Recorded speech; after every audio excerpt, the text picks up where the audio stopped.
The past 12 hours in the Vendée Globe have been absolutely fascinating as the boats exited the Bay of Biscay, round Cape Finisterre and chose their side of the exclusion zone just off Finisterre. And we've seen Charlie Darling, who was looking so strong previously, get caught by the two vulnerable boats of Sam Goodchild and Thomas Rouillon. And it is really showing how the boats are designed as to what angles they are taking in these downwind conditions, and it will really play out later in the race, watching these VMG angles, how fast a boat is going, but particularly how low a boat is going. And also there's a very interesting offshore angle being taken by Holcim PRB, so we're going to see how this all plays out. Let's take a look at the trackers. When we look on the race tracker, we can see that Sam Goodchild on vulnerable has taken the lead, and while he's actually sailing a slower speed than Charlie Darling, he's been able to use a deeper angle, which has put him into the lead. And if we look at the tracks, we can see this very obviously. Take a look at Charlie Darling's here, where he's had to jibe a lot and is using higher angles, going faster, but the VMG is definitely favouring Sam Goodchild on vulnerable.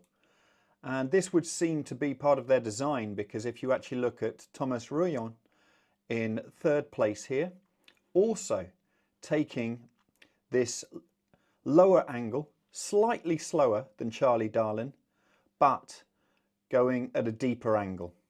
On the Initiative's Cur website, there is a fantastic animation which, as we can see from the start, there was very little deviation to start off with as the boats crossed the Bay of Biscay up to Cape Finisterre. But this is where things start to change.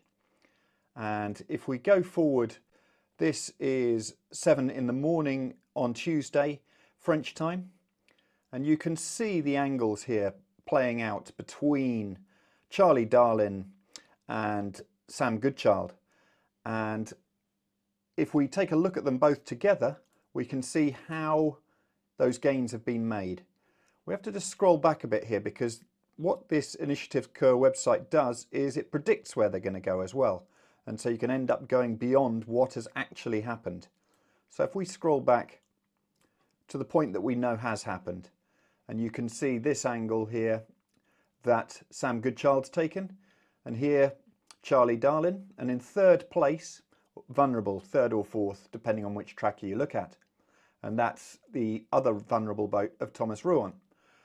Also of interest is if you go out to sea and take a look at Holcim PRB, Nicholas Lundven, who has taken an offshore course.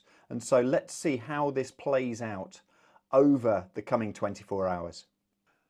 Thank you very much for watching this Vendée Globe update.